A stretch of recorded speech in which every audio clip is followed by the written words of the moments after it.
Hello, Raspberry fans! Hello, everyone. I hope you're all having a wonderful day today. Oh, my model is being a little funky right now. Come on, work with me. Hello, everyone. We're back with another stream today to be reading some more of this Minecraft YouTube story, Sunsets and Freedom. Let me close that. Let's see. Let's make sure everything is working. Mic working. Hopefully you can hear me. Tell me if the music is too loud or if my microphone is too quiet. I'm still figuring out how to use this new microphone. I realized it has some extra settings that I don't know how to use yet. But it's a lot of fun. So, I guess let's just get right to it. Reading more of the story. I don't remember where we left off necessarily. I think the team SBI agreed to help Tommy find his friend. And yeah, that's where we left off. So, this next chapter, very, lots of trigger warnings. Trigger warnings for mentions of kidnapping, mentions of abuse, past being thrown out, passing out, injuries, blood, and throwing up / coughing up. And this is chapter 7, domestic, bad stuff, code blue, dang it, techno. Get my water ready. Let's see if we can do this. Tommy's eternal clock said it was around 3 a.m., give or take, although he couldn't really say if it was an accurate or not, considering he had been underground for basically his entire life, ? So really it could have been 12 or 6 a.m. and he wouldn't have known. Even if living on the streets had helped improve it, It was still hit or miss most days. Either way, the sun was not up and Tommy was both tired as frick and thirsty as hell. He hadn't had water in a while, not after yesterday's excitement, and unfortunately, now was the time when Tommy really needed the water. Also, every time he closed his eyes, he saw him. The way his eyes looked at him, a sight that would forever haunt him. Tommy heard screams and saw faces he'd hope he'd never have to see again. So sleep was not really something he was getting, even if he was exhausted from everything that had happened to him in the last few days. Nightmares sucked, but at least he hadn't woken up screaming. That was a huge plus. At this point, though, he wasn't even sure if he'd get kicked out for doing that. After all, he hadn't gotten kicked out after he literally broke into their computer system and looked up information about the most dangerous and powerful people in the world. Although he wondered if that would what it would take to get him kicked out. Sure, there were extreme things like attacking someone or even killing a person, but he wanted to know what he could do, without hurting anyone, to get himself kicked out. Sure, he wasn't going to test it, but he wondered what these people's limits were. Yelling at them? Cursing too much? Wilbur seemed fine with swears, but he wondered if they all were. Regardless, he was going to try and behave himself. It shouldn't be too hard. He did it all the time in the compound, although it was clear what the compound wanted from him, and honestly, Tommy still wasn't sure what they wanted. Falling back on the compound routes would be less than pleasant, but not hard. Just in case he might just be a little bit like that. Although his compound training hadn't prepared him for when he stepped into the kitchen to see Technoblade at an island. He clearly screamed then, which wouldn't have been worth it considering he was merely surprised and not at all scared by the man. Nope, not at all. Hello, Techno greeted him, albeit it wasn't quite friendly. Hi, Tommy answered. Technoblade had addressed him. Whenever he was spoken to, he had to reply politely. What are you doing up at this hour? Technoblade asked. After today's excitement, we figured you were down for the count. What hour is it exactly? Tommy asked, hoping this was more of a casual conversation than a formal one. Just past 2 a.m. Tommy said, I couldn't sleep. Nightmares and stuff. Oh, Technoblade replied. The containment center? He asked. Tommy looked down, although he doubted Technoblade could see in the dark. Among other things, he replied. This seemed like a normal conversation. Usually being vague in casual conversations was okay. Although if it wasn't a casual conversation and if this place operated like the compound, Tommy would be in trouble. Technoblade hummed in reply. I get it, kid. I used to have nightmares about Wilbur and I back on the streets. Rambo gets containment center nightmares too. Less often now, but still sometimes. He teleports to different rooms even.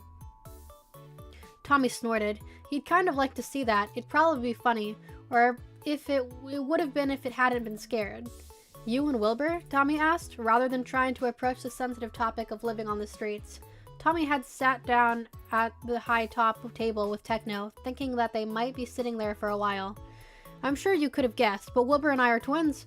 Once the orphanage found out we were A-levels, they kicked us out. They hadn't believed in containment centers, but also didn't want us hurting the other kids. Phil found us pretty quickly and took us in. Been here ever since. Still, it was traumatic, and those things don't just go away. Technoblade said he was feeling slightly more confident at the moment. First of all, it was dark, so the kid couldn't even see him. Secondly, he was tired and couldn't care less anymore. Is that why you were up? Tommy asked, resting his head on his hands. No, the voices just won't shut up, Technoblade replied casually. Tommy blinked at him. Voices? Tommy hadn't heard anything, so he must have been referring to voices in his head. But, what? Huh? Tommy said. I heard voices. I think it has something to do with my powers. Fighting and all that. It comes with bloodlust and stuff, Technoblade said. They're more annoying than anything. They're just saying E right now. Oh, fun, Tommy replied, not knowing how else to reply. He supposed it wasn't the weirdest thing he'd heard. Maybe it was. He wasn't sure. You would think, Technoblade muttered before the two left in silence. I'm sorry for breaking into the computers, Tommy said. I just wanted to know if he was okay. We didn't part by choice and I miss him. It's okay. Well, it's not okay, but it's understandable. I would probably do the same thing if I was in your situation. It doesn't make it right, really, but it's definitely something we probably couldn't get mad at you for, Technoblade sighed. Still, Tommy said, I'm sorry for doing it. I mean, you let me stay here and you want to take care of the containment center even though they're still not hurting anyone anymore. Are you sure about that? Technoblade asked. I mean, if you're not there, how do you know for sure? I do, Tommy answered. Technoblade raised an eyebrow. How so? He asked again. Tommy shifted uncomfortably. You don't have to answer. I understand it can be hard. Thank you, Tommy muttered, and Techno was surprised at the sincerity coating the kid's voice. We'll respect your boundaries, but if we're going to help, you're probably going to have to tell us something. Literally anything, kid. Not a kid, Tommy muttered. How old are you exactly? I turned 16 in April. A very big man, Tommy boosted. You're a tall toddler. And you're a freak, Tommy replied without thinking. Luckily, Technoblade just snorted at it. Child. South, Tommy said, staring at the table in front of him. What?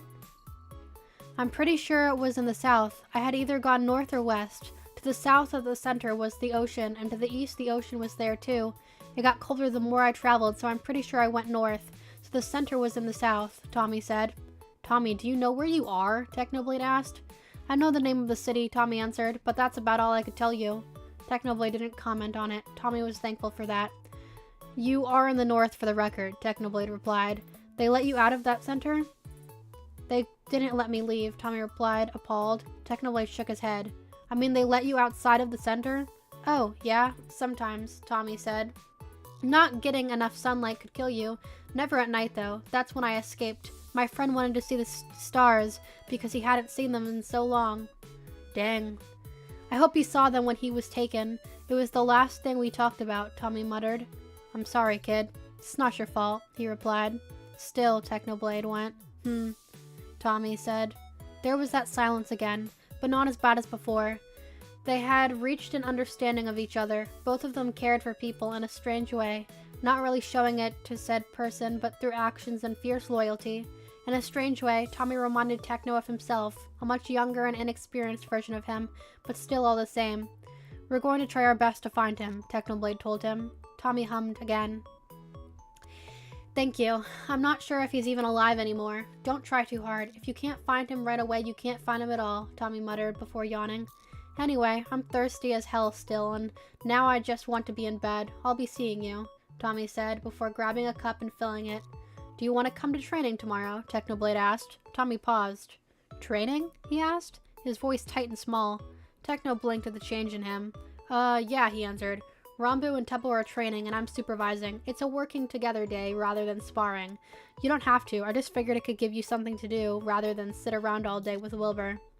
Wilbur was nice yesterday.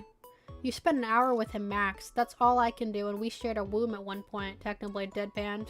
Fair enough. I think I will, Tommy answered. No pressure, and you don't have to participate unless you feel like reducing some metal bars to dust. Slowly, Tommy glared at Techno. Freak, he said with swiftly, and turned his heel and walked back to his room.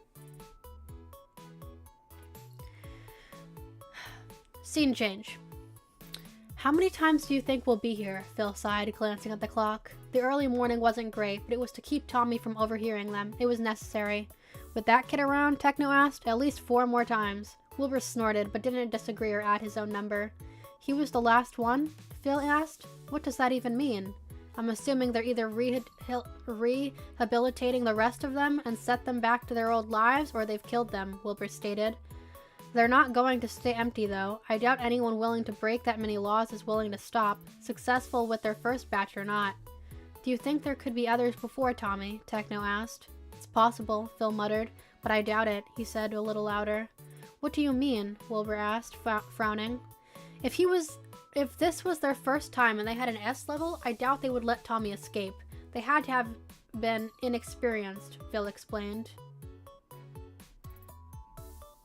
Tommy mentioned that he was let outside of the center before, Techno told them. When did he say that? Wilbur asked, racking his brain, trying to remember Tommy talking about the center. Last night, Techno answered. We met around 2 a.m. Neither of us could sleep and we spoke of it. You got him to talk about the containment center? Phil asked. The more I hear about this place, the less I think it's a containment center, Techno huffed. How do you mean? Techno sighed. It's just, what containment center allows the kids to leave the place and keeps one kid? Not even well enough guarded that the kid can escape with such a slow working power, Techno asked. Tommy also slipped up a bit. When talking about the place, he started to say calm, before correcting himself to say containment. You bring up a good point, Techno, Wilbur muttered. Not to mention, we've never seen this kind of violence against a kid in a containment center. Even if we add the fact that they're thinking they're going to rehabilitate the kids, things just aren't adding up. Okay, so Tommy is let outside and escapes when the guards aren't looking, Phil asked. That could be what happened. He just needed enough time to grab the fence for a bit. He probably could have worked on it for weeks or something. No, he said he left at night for the stars. The stars? Phil asked. His last conversation with his friend happened to be about the stars. He wanted to see them. Couldn't he have been let out at night then? Less likely for somebody to see him, Wilbur asked. I'd think the same, but Tommy said he was never allowed out at night. Probably not hard to see why. More likely for him to escape, Techno said. This place, it's more than it seems at every level, Phil muttered. Tommy said it's in the south, and he was surrounded by oceans to the south and the east. Kid didn't even know where he was. He only assumed he had gone north since it was getting colder the more he traveled. Oh my gosh, Wilbur breathed. He was really determined to get out of there. He must have been pretty far south to have the ocean to the south of him, Phil said. Not to mention, Tommy has definitely been held for a long time, Techno added. He reacts to things a lot like Ronbu. Many things in a containment center are common in the outside world too, but mundane things we take for granted, like candy bar or a certain movie, would be overlooked. Yeah, he thought I was referring to an actual movie when I said a bad one, Wilbur replied. I think Techno's right. He had to have been held just as long as Ronbu, if not longer. Scene change. Tommy was tired. Despite being able to fall asleep after talking with Techno, he still woke up earlier than he wanted. Sunlight streamed into his room and he still didn't know the time. He really had to ask for a clock or a watch or something. He knew how to tell the time, although it had been his friend to teach him. There had been a clock just out of sight from their rooms. If Tommy leaned as far as he could against the bars of his cell, he could barely read it. It was how they knew how much time had passed. Apparently his friend learned when he was 2, not because he wanted to, but because he was apparently annoying when he asked when his cartoons would be on. He taught Tommy at a young age as well. Although it would be nice to have a digital clock, he had seen a few of those and they were so much easier to read. But he wouldn't complain if he got an analog clock. It didn't really matter to him. Tommy had dressed in the clothes he had found in his closet. They were still a bit big on him, but not nearly as big as the other ones had been. They were only big because Tommy had been so thin. After living with barely enough food to let himself grow in the compound and living on the streets with little access to food, Tommy ended up being very malnourished and thin. But he was still tall, so the clothes still would fit. But they were just loose. He made his way back to the living room. Wilbur was there again, although today he had his guitar. Tommy thought he heard him last night, but he had fallen asleep pretty fast, both times. You're up early, Wilbur commented. The playful tone he had yesterday was still there. Tommy relaxed a bit. He was afraid he had ruined whatever kind of relationship they had created the day before. I don't have a clock, Tommy mumbled. I didn't know the time. If you were tired, you should have just kept sleeping, Wilbur said. It's not all that unusual to sleep in. Tubbo once slept in until 5 p.m. He went to bed at 8 p.m. the night before. Oh, Tommy commented, not quite knowing what to say. I had to get up. Technoblade invited me to watch the training session today. I didn't know the time of the session, but I didn't want to miss it. Ah, sounds fun. It's on the 16th floor. I know Techno is usually very vague about things. If he didn't tell you the time, he probably didn't tell you where it was, Wilbur huffed. No, he didn't. Thank you, Tommy muttered. Sure. It can get intense sometimes, so I would suggest staying on the sidelines as much as possible, Wilbur laughed. Techno said they're going to be working together, not against each other, Tommy blinked. Wilbur tried not to smile at the fact that Tommy had called Technoblade Techno. It had taken Ronbu forever to call him that, and Tubbo still called him Technoblade. That doesn't mean they're going to work against Techno. That doesn't mean they're not going to work against Techno, Wilbur replied. They have to have a common enemy if they're going to fight together. Tommy shivered slightly. He didn't like the term common enemy. It was used a lot at the compound. I see, Tommy answered. Look, I know what happened yesterday was tense, but don't worry too much about it. I could tell you weren't lying. Your brain's decisions were never lying, Wilbur said. It's okay. We all understand why you did it. It's okay. That you know of, Tommy thought. Wilbur must have stopped reading Tommy's decisions, where lying was so second nature to him that he didn't even think about lying. He wasn't sure which was worse. Thank you. I shouldn't have done it, though, Tommy said. If there was one thing Tommy learned about the real world and the compound, it was that everything he did was his fault. The streets only reinforced it. Everything he did was his fault, and even some things he didn't do. So even if someone said it was okay, it still was his fault. No, Wilbur agreed. But who wouldn't do it in your position? Just because it isn't right doesn't mean it's bad or wrong. Tommy thought for a moment before smiling and heading to the elevator to go to the training room. Thanks, Wilby. Wilbur blinked at the elevator doors closed. Wilby, he whispered. Scene change. Tommy arrived at the training level and found the entire floor was just training areas. It was huge and split off into different sections. He blinked in awe at it all. Tommy! Tubbo exclaimed, bouncing over to him. Hey, are you here to watch us? Tommy nodded. Yeah, Techno invited me. It's kind of fun watching people spar, Ranbu said, walking up to the two of them much slower and quieter than Tubbo had. If you say so, Tommy answered. For Tommy, though, fighting meant life or death in the compound. Only one would get out alive in the end. He was glad fighting didn't happen often. Often was a relative term. Yeah, plus we're a pretty unstoppable team, Tubbo bragged. You're indestructible, Tommy answered. Ranbu can literally escape any problem just by vanishing. I'd say that's completely unstoppable. Well, you haven't met me. I can predict everything they'll try to do, Techno said, coming up to the ground of the group of kids. They may be good, but they're kids, and they can both be stopped. The only challenge is getting one to stop while the other is still coming at you. In other words, if he gets one of us, Ranbu started, he gets both of us, Tubbo huffed, crossing his arms in annoyance. He clearly didn't like being taken down. Get Tubbo chained to the floor and he can't get out. Unlike most people, he can't dislocate his thumb to get his hand out of it, Techno said. Tommy knew that. He had done it once after his friend taught him how. It was how he was able to get out of his plastic chains when he escaped to slowly disintegrate the bars of his cell. It's also why his thumb clicks whenever he moves it.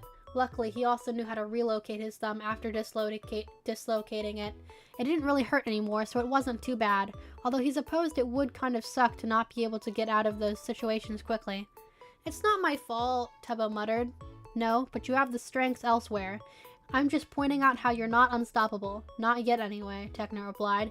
Can we just get into training? Tubbo whined.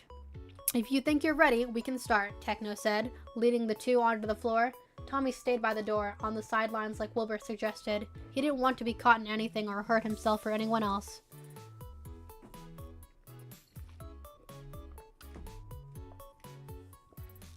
The first thing that happened was Tubbo rushing Techno by himself. He simply flung himself at Techno, but he only sidestepped it, leading to Ranbu teleporting himself right next to him with a punch. Techno merely caught it with a toss, and tossed Ranbu back just in time for him to dodge a flying kick by Tubbo. Techno rolled out of the way and almost into a huge barbell that was seemingly teleported there. He missed it by a simple inch before Tubbo ran at him again, only to be hit by a barbell. It hadn't done anything but throw him back a couple of feet and pinned him to the ground for a second. Ranbu had since started teleporting objects at Techno, who managed to dodge every single one. Although there was a large shadow over Techno, looking up there was a huge anvil about to fall on him, clearly having been teleported there by Ranbu. Techno smirked, but just rolled out of the way. Where Ranbu found an anvil, Tommy supposed he could have just thought of one and appeared. He was just powerful like that. Not that Tommy thought that Ranbu was powerful and cool. No, he was just an S level. It wasn't cool or anything. Tommy had met at an S level before, in the compound. Tubbo was now chained to the floor, and Ranbu looked about 5 seconds away from passing out. He had probably used his powers too much. He had done a lot of teleportation in the last couple of minutes. We tap out, Tubbo yelled reluctantly, knowing neither of them could continue. Not unstoppable, Techno smirked. Maybe against real enemies, Tubbo mumbled as Techno unchained him. You'll never know your enemy's powers until it's too late. You have to be careful when calling yourselves unstoppable. People will take it as a challenge. You certainly did, Ranbu mumbled. Yep, now on to the punching bags, Techno ordered, and the two groaned. Tommy, you want to join? Tommy hesitated. It was just a punching bag, right? How bad could it be? Sure, Tommy answered, pulling on his full-fingered gloves. He had been wearing them a lot recently. He hadn't really wanted to touch anything just in case. It wasn't that bad, for Tommy anyway. It was literally just punching a bag, and he was allowed to do it on his own pace. Tubbo and Ranbu, however, had to punch as hard and as much as possible in just a minute. On for a minute, and then at their own pace. Then on for a minute, and so on and so forth. Tommy was happy to be included. Despite everything, despite being caught in lies and snooping, something he would have been severely punished for back at the compound, he was included. He was allowed to just exist with them, something that was a luxury before. This was nice. But it wasn't. Not because of anything they did. No, they were all perfect, being so nice to him, but something was wrong. He couldn't put his finger on it, but he certainly couldn't figure out if it was just him or everyone. Something was wrong. He wasn't quite sure what, but something felt very, very wrong. With him. Tubbo had asked if he wanted to spar for a minute while Ranboo stretched out a bit. Tommy had agreed despite this feeling. It was a familiar feeling, but Tommy still couldn't place it. He had definitely felt like this before. Back at the compound, maybe? He wasn't sure, but he had definitely felt bad like this before. His vision started to blur and spin a bit. Maybe agreeing to spar wasn't a good idea. He could barely stand, let alone spar with Tubbo. Even if Tubbo went easy, Tommy could be down in an instant. On second thought, he might go down right now. His legs were definitely giving out. "Tommy?" Tubbo asked. "Are you okay?" Tommy couldn't reply. There was something in his throat. He was going to throw up? That was not good. Why would he throw up? He hadn't eaten anything. Nobody else had. There was no reason for that. "Tommy?" Techno asked. Tommy's body gave out in a moment, letting whatever was in his throat out. He distantly recognized the metallic taste as blood. There was a lot of it because even after letting all of that out, he was still coughing up more before his legs decided they had enough and he fell to the floor as well. Tommy was able to angle himself so he wasn't in his own blood, but he continued to cough. Everything was fuzzy and he couldn't quite hear anything. He knew they were saying something, but he wasn't sure what. Techno had rushed over and was now holding Tommy. Tommy couldn't make out any words. He couldn't hear anything over the ringing in his ears, but Techno's mouth was moving. Tommy was tired and decided to close his eyes as he felt what he assumed to be blood trickle from his mouth to his neck before everything went dark. And that was the end of Chapter 7.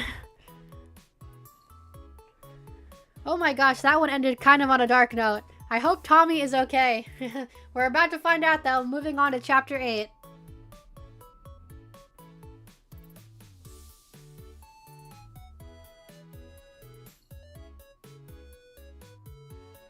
Okay, Chapter 8. How much longer can we go on like this?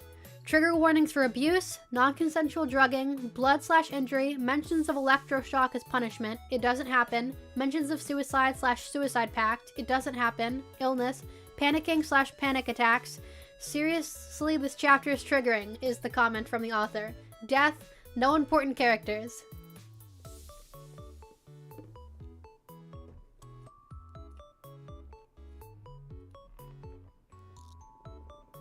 We start with a flashback. Dream was mad. Dream was so very mad. There had been a camera. One Tommy hadn't seen, but to be fair, Dream hadn't seen it either. But of course Tommy had been the one to be blamed for it. Now the people knew what he looked like. Well, that wasn't exactly true. They knew he was blonde, thin and tall. But that could be about 1 million people. Besides, Tommy had his uniform on, so it wasn't like they had seen all too much of his figure either. So in reality, it wasn't that big of a deal. Although Dream didn't feel that way. Dream was angry and Tommy knew that as soon as he got down there, he'd be in a world of trouble. And pain. So much pain. He curled into himself, leaning on the plastic between the 2 cells in the back wall. What's happened? Tommy heard from the other cell. He winced. Dream hadn't drugged him for hours, but it must have been a large dose considering he was still slurring his words. Nothing. I messed up and missed a camera, Tommy muttered. He turned to look at his friend whose eyes widened. Well, one of his eyes widened, while the other stayed in place. Tommy winced again, hoping the lazy eye wouldn't stay. His vision had always been sharp, and Tommy would hate for him to lose it. Do they know who you are? Tommy shook his head. My back was to the camera the whole time. They know I'm blonde, though, Tommy replied. They also know I'm tall and thin. Besides, their estimated age was way off, but... Dream's not happy, he asked. Tommy shook his head again. No, he answered. I'm not sure what he's going to do, but I'm kind of screwed. Maybe he'll be happy that the mission was extra successful. He had butchered the pronunciation of successful, due to the drugs, whatever was in his system this time, but Tommy understood him anyway. Tommy was really good at deciphering things now. It was hard to communicate when they were pumped full of drugs. I'm sorry, Tommy said. What for? You know I won't be the only one punished. I never meant to miss it. I'm so sorry, Tommy sobbed. His friend stilled. I know, he replied. I'll be fine. It's really not that bad. His words would be much more convincing if they weren't slurred. I know it's bad, Tommy murmured. No, it's not, he answered, still unconvincing. Besides, I'm older than you. If I can take it, you can too. If you can take it, I can too. I don't know how much longer we can do this, Tommy admitted. What else can we do? I kill you, you kill me type thing? Tommy suggested. They both know he wasn't serious. It was a conversation they had had in time and time again, a suggestion by one of the others when things were particularly bad, but neither wanted it for real. They had plans to get out and survive with each other. One couldn't live without the other. It wasn't how things went. Kinda hard to do. That's why there's a plastic between us, and why I'm drugged, he replied. Fair enough, Tommy replied, as the telltale noises of the elevator came into earshot. Tommy felt his friend's hand on the other side of the wall behind him, and pressed his own hand against the wall too. It was instinct at this point. If one of them had a hand to the wall, the other would match it, no matter how injured or drugged up they were. We can do this. Just remember our penthouse plan, he whispered to Tommy before Dream appeared in front of their cells. You messed up, Tommy, he said. His tone was harsh, and it was the only indication that he was mad. His mask firmly in place over his face, not letting the two of them see his expression, although they could guess. I know, I'm sorry. It was hidden and I should have checked harder. I was being incompetent and I was stupid and reckless. An apology like that right off the back might let Tommy get off easier, although he doubted it this time. This time he risked everything. If he had been facing that camera, he would have been killed. Dream wouldn't have spared him, just killed him on the spot. Despite the fact that he had just suggested a suicide pact, he hadn't actually wanted to die. It was just an out in case the other couldn't handle what was to come. Well, sorry doesn't cut it this time. Not only will you be severely punished, but you will be harshly trained until you can learn to actually do your job. Do you understand me? Dream asked. Tommy nodded quickly. Dream unlocked his cell door and stalked over to him. He roughly shoved and strapped the glove to Tommy's chained-up hands before swiftly kicking him in the stomach. Tommy tried his best to curl him into himself, but the chains made it very hard. Dream had tightened them, so he was basically pressed up against the wall. When he had come down, another kick had gone to his head, and Tommy saw stars. As his vision slowly came back to him, he noticed Dream now had a knife to his hand, and Tommy whimpered despite himself. Dream had cut a long line from his collarbone down to the crook of his elbow. Tommy hissed and squinted as the cold metal sliced through his skin. He bit his lip to prevent himself from screaming. He would have closed his eyes, but he had to watch when something was hurting him. It was strange, but he just had to know when and what was going to hurt him. He couldn't help it. There was a tight pressure around his arm. Dream never waited to patch him up whenever he hurt the two of them. If he had, then he could accidentally bleed out or could get infected, and the two of them could get sick. The sicker they were, the harder it was to control their powers, and still he'd have to take care of them, and that always sucked. For him, anyway. Tommy couldn't help but love the sick bay. He was allowed a bed, and it was warm. The only bad thing was that he left his friend alone. With the bandage securely in place, Dream continued. Tommy's head banged on the wall as Dream punched him repeatedly. He was caught between Dream's fist and the wall behind him. It wasn't like he could move or anything. He felt his eyes throb, and he knew he'd be sporting a black eye for the foreseeable future, not to mention his nose was bleeding. He doubted it'd be broken, but it still would be definitely injured, probably fractured, and would be sore for a while too. Dream's forearm was pressed up against Tommy's neck, choking him as he pressed his body as close to the wall as he possibly could to try to avoid being choked. It was futile, and Tommy would be choked regardless, but he had to try. His vision was starting to blur and fade to black around the edges. That's enough, his friend exclaimed from the other side of the wall. Dream released him immediately, and Tommy sucked in as much air as possible, coughing as the pressure was now gone. You don't want to kill him, his friend tried desperately. I know his limits. Passing out and dying are two different things, Dream huffed. A couple more well-aimed and timed kicks were sent into Tommy's chest and gut, pushing the air out of him again. It left him gasping, but still concerned for his friend. Despite the fact that they did this almost every time and there was no escaping it, Tommy wished he could just shut up and allow Tommy to take his punishments. Dream gripped Tommy's shoulder, and he couldn't help but cry out in agony. The cut was still fresh and very painful. Don't think we're done here. Once this, Dream's grip tightened, heals over, just a little bit, it will be cut open again and again. Not to mention you will have daily punishments for the next 2 weeks. Training will begin once you're no longer bleeding, he hissed. Dream turned his attention to the other cell, walking over out of Tommy's and into the one beside his. Please, Tommy whispered, although it was loud enough for Dream to hear him. Please don't, he wasn't even there. Tommy's always worked better when you were punished alongside him. How would you feel about trying the electroshock room? No! Tommy cried out. Maybe next time. Tommy almost let out a sigh of relief. When Dream decided not to do something he threatened, it meant he didn't actually have it. There was no electroshock room. They were safe for now. Although safe was a relative term, as Tommy watched as similar things that had happened to him happened to the person on the other side of the glass. It was worse watching it happen to another person because of you. Despite the fact that it was easier for him, it wasn't always like that. In fact, most times it was worse for him when it had been for Tommy. Although this was Tommy's problem, not his. And Tommy was right, he hadn't even been there, so it wasn't nearly as punished. So he wasn't nearly as punished as Tommy had been. Honestly, he was just a punching bag to get any leftover aggression out of him, so he didn't accidentally kill Tommy or something. Single meals for both of you until the 2 weeks are up, Dream hissed before he left the two of them battered and little more broken than when he came in.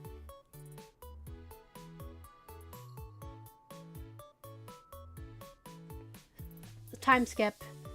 I didn't want to, Tommy sobbed. Tears streamed down his face, leaving clean streams down his dirty, blooded face. Please, please don't make me do this. He's seen your face, Tommy. Dream's grip tightened on his shoulder. We can't leave any witnesses. No, I don't want to. Please, I can't do this anymore. He felt like throwing up, knowing the dust around him wasn't just dust, breathing in decaying bodies of the other people around him. Do it or else. Dream's voice was dangerous, and Tommy knew it would be worse for all parties involved if he didn't do it. I'm sorry, I'm so sorry. Tommy was hyperventilating as he pressed his hands on the man's shoulders. He didn't scream, he didn't beg for Tommy to stop, he only nodded. Tommy wasn't sure if it was worse, having this man understand him and be okay with this. It made him want to throw up even more, although he didn't, even if the man was clearly dead, gone from existence.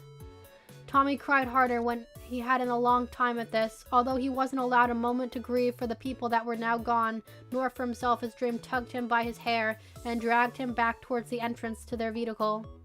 No matter how many times he did this, no matter how many times Dream forced him out like this, to do things he never wanted to do, it never got easier. If the blood truly stained people's hands, Tommy wondered how much blood would be on his. It was never just killing, but everything. The stealing, the things Tommy wished he could unsee, and things he wished he could undo. Whatever Dream wanted, because it would happen. Whatever Dream wanted, because it would happen regardless.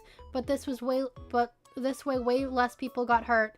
As Dream chained him to the back of the van they used and roughly put the gloves on him, he shoved a garbage can in front of him, knowing Tommy still couldn't stomach this. Nobody his age should have to have seen what he's seen or do what he's done. He was a child, a kid, barely 8 years old, and these missions would be the death of him.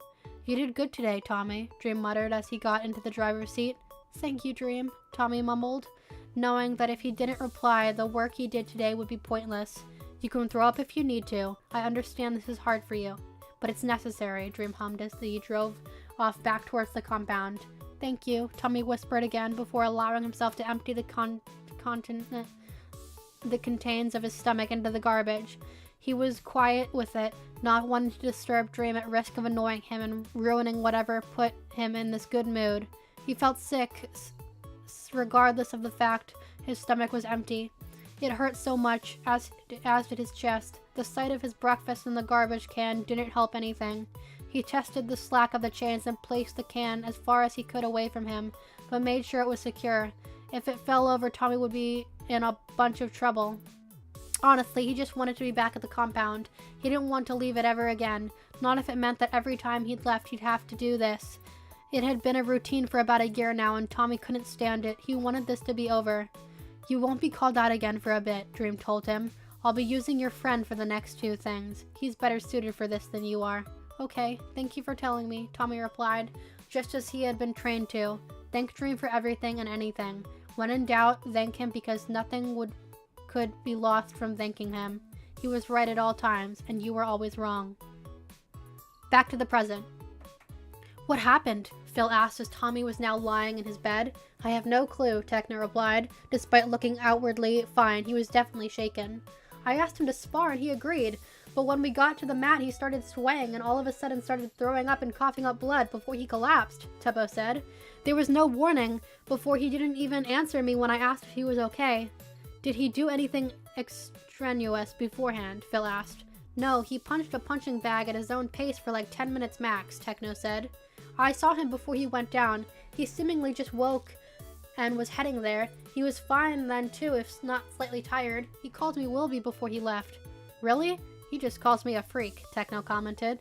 To be fair, he calls me a freak boy too, sometimes, Tubbo hummed. He called me Ranboob. Wilbur laughed out loud at that one. I'm sorry, but I've never thought of that one before. Gosh, that was good, Wilbur huffed.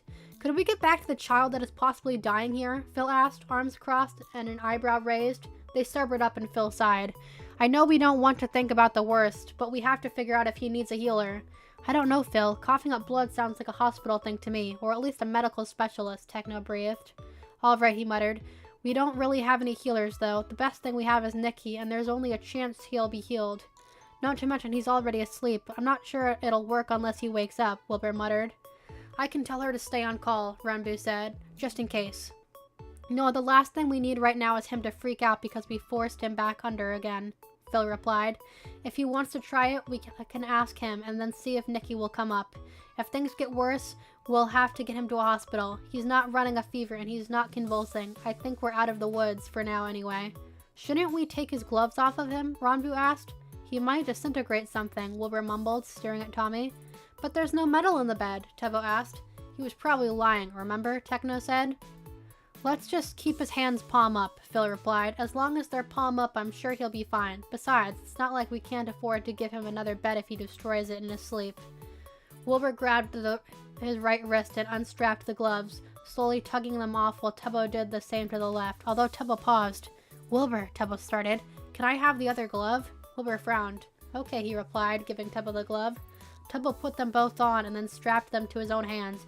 He stared at them for a moment, flexing his hands and testing out the gloves. They were a little big on him, obviously having been made for Tommy. Yeah, these are dangerous, Tubbo said. What? Wilbur asked. My powers. They're working against these things. It's not something that can hurt me, so it's not heated obsidian or something new, but it's definitely harmful to living things. They're probably hurting him, Tubbo said. Probably something from his containment center. Whatever it's made of, it's probably one thing he can't turn to dust, Phil added. We should rush it to the labs, Techno said. Figure out what's in it and how we can help Tommy better. His hands, Ranboo said. What? Look, they're burned up and discolored, Ranboo muttered. Gosh, Wilbur breathed. Tommy's palms were red and slightly blistery. The middle was discolored and the discoloration started to make its way towards the rest of his palm. He's been wearing these for far too long, Phil said. This is a long-term damage. I'll teleport to the lab, Ranboo said, holding his hand out for the gloves. Tubbo pulled them close to his chest. No, don't touch them. They could harm you too. Just grab my arm and teleport me there too. Ranboo looked conflicted, but ultimately nodded. He had been having a good day with teleportation today, and all he needed to do was trust himself. The two kids disappeared in a puff of purple particles, leaving the family alone with the unconscious child. What did we get ourselves into with this one? Phil asked. Something I'm willing to see through, Wilbur admitted. They both looked at him. This morning before leaving, he had gone to the elevator and called me Wilby. I know he was tired and it was probably a slip-up, but gosh, I love this kid. He was pretty cool last night. It was like 2 a.m. and he was honest and just himself. He's a good kid, like Tubbo and Ranboo. He doesn't deserve what happened to him, or this, Techno added. I understand, Phil said. I just want to make sure we can handle everything without endangering anyone else here. I don't think he could intentionally hurt anybody, Wilbur said. He was really careful with Tubbo and Ranboo, Techno observed. Yeah, you guys are right, Phil said. Suddenly there were 2 more people in the room. Ranboo and Tubbo were back. We told them it was top priority right now. They said they should have an answer for us in about an hour. Jack was down there, so maybe less, Tubbo said. They were really careful with them, Ranboo assured. He had another pair, right? Techno asked. Fingerless ones, right? Yeah, you're right, Wilbur said. But I don't think we should go through his stuff looking for it. That'd be kind of messed up. Not to mention, he'll probably lose what little trust he has for you, Ranboo added. We'll ask him for it later, Phil decided. Tubbo nodded. Whatever it was definitely harmful, and the more exposed, the worse it was. I could feel my powers working slightly harder the longer I held them, Tubbo commented. He had been wearing them for a long time, and that's just since we've been here, Wilbur said. Throughout our meetings as well, Tubbo supplied. This is probably deeper than we think, Techno commented. We can't do anything right now but wait and monitor him, Phil told them. flashed forward. Osmium? Techno asked. The gloves were infused with osmium? In a weird way, it makes sense, Phil muttered. It's the densest thing on Earth, and it's corrosive and resistant. It would make perfect sense to why he can't dissolve it, if that's what his powers are anyways. But it's highly toxic, Wilbur replied. Mate, I don't mean to point out the obvious, but I doubt the containment center he was in cared all too much about that, Phil told him. Still, Wilbur insisted, he's probably the worst material you could make gloves out of. If he wore these gloves as much as he had worn them around us normally, he'd be dead, Techno said. I think they might be a safe amount of time Tommy can wear these gloves without getting sick or hurt, despite his hands. So he just wore them for too long? Tubbo asked. It seems like it. It's not pure osmium. It's infused with the other material of the glove. Tommy probably knows how long he can wear them, but it's messed up since he showed up, Techno said. He's probably been wearing them for a while. Where did he get osmium from? Rambo asked. I'd say the containment center, Phil said. It's definitely not your average one, and we're not even sure it's a containment center or something else entirely. They're very powerful, and if they have found ways to counteract people's powers, this may be more urgent than before. What can we do? We need Tommy for that, Wilbur said. We look for his friend, Tubbo muttered. He may know more or at least something different than Tommy, and we can use the two of them to piece together a full story. Yeah, we better keep looking, Techno mumbled, standing up and stretching. I'll stay here with him. Keep an eye on him in case he wakes up, Phil said, shifting into a more comfortable position. Thanks, Phil. Wilbur smiled tiredly. Phil only nodded and watched as they filed out of the room.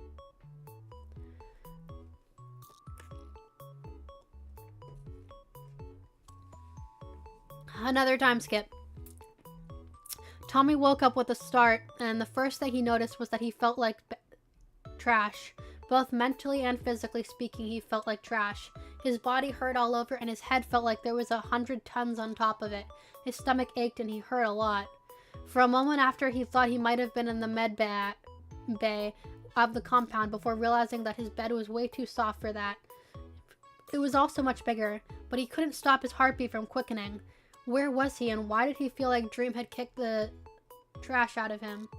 Why did he remember the trash being kicked out of him so vividly? His breathing increased and his heart kept speeding up. He was panicking and he didn't know what to do. Panic attacking at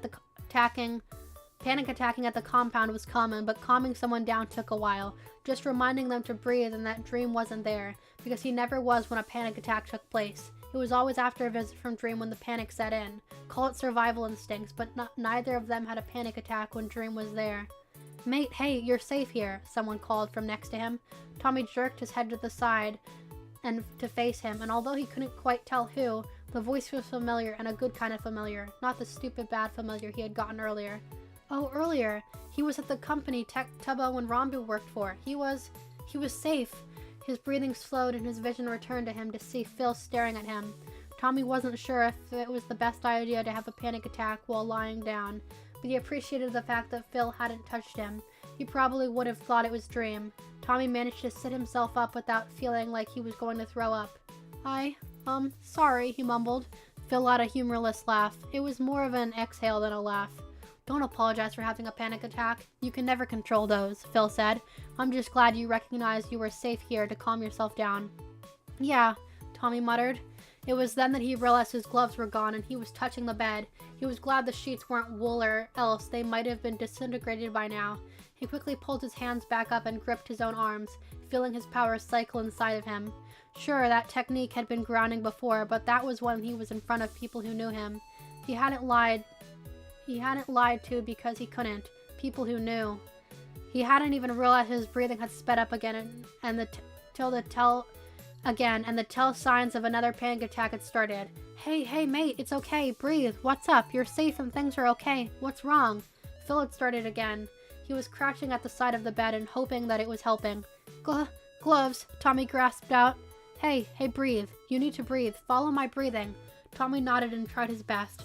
Maybe if he started breathing like Phil had, he would give Tommy back his gloves. A reward type thing. Wait, no. That was a bad thing and this place didn't work like that, right? Despite that, Tommy's breathing evened out as soon enough as he was aware enough to force himself to match the breathing Phil had set. Gloves, Tommy whispered again, as he had calmed down. Yeah, that's something I wanted to talk to you about, Phil said, sitting down on the chair next to him. You're not in trouble or anything. I just want to know. Okay, Tommy mumbled, not quite believing the not in trouble bit of the statement. Why were your gloves infused with osmium? It's highly toxic and it's a metal, but you've been wearing them this whole time. They never disintegrate. Tommy didn't answer him. He looked down at the sheets of his bed and stayed quiet. That's okay. You don't have to answer, Phil told him, tone gentle. It made Tommy want to scream at himself. Phil was being so nice to him, and he couldn't even give him an answer. Nothing. Can I bandage your hands? They're definitely feeling the effects of your gloves, Phil asked. Tommy shook his head. The bandages would be dust within the hour if he did. It wouldn't do anything but maybe expose Tommy's hands to mass amounts of dust. Okay, Phil said quietly. What about your dream? You were obviously upset while you were sleeping. Do you want to talk about it? It wasn't a dream, Tommy said quietly. It was a memory. Or two. Phil nodded, understanding. Does it have something to do with the scars? He asked. Tommy stiffened, unable to stop himself. He knew they were visible, but he didn't think they would think it was a big of a deal, especially with the fact that their job required these intense training. Regardless, Tommy nodded at Phil. He pulled down the collar of his shirt. A knife wound from his dream was there. He couldn't pull it all the way down without taking his arm out, so he opted to roll up his sleeve instead. That one, he muttered. Phil's eyes were widened, but he nodded the same before. Do you want to talk about it? He asked. Tommy shook his head violently. He didn't want to discuss it. Okay, that's fine. Thank you, Tommy replied. Tommy, I'm not going to make you talk about it. However, I want you to know you are safe here. No one will hurt you, certainly not on purpose. You will never have another scar added if we have anything to say about it. You are safe, I promise you, Phil said. Tommy felt himself tear up, but only nodded. We're going to find your friend as well. We have plenty of connections to millions of different kinds of people. We'll help find him.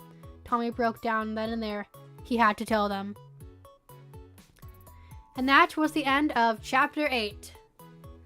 Oh my gosh, we're so close to one of the big reveals. I'm so excited. I don't know how well you guys are following this story, but I hope you're picking up on some of the hints and maybe you have theories of what's going to happen. And you can go ahead and read the story by yourself if you want to. I remembered to leave the link to the story in the description this time if you want to read it by yourself and catch up. But we're getting really close to one of the big reveals and I'm so excited for it.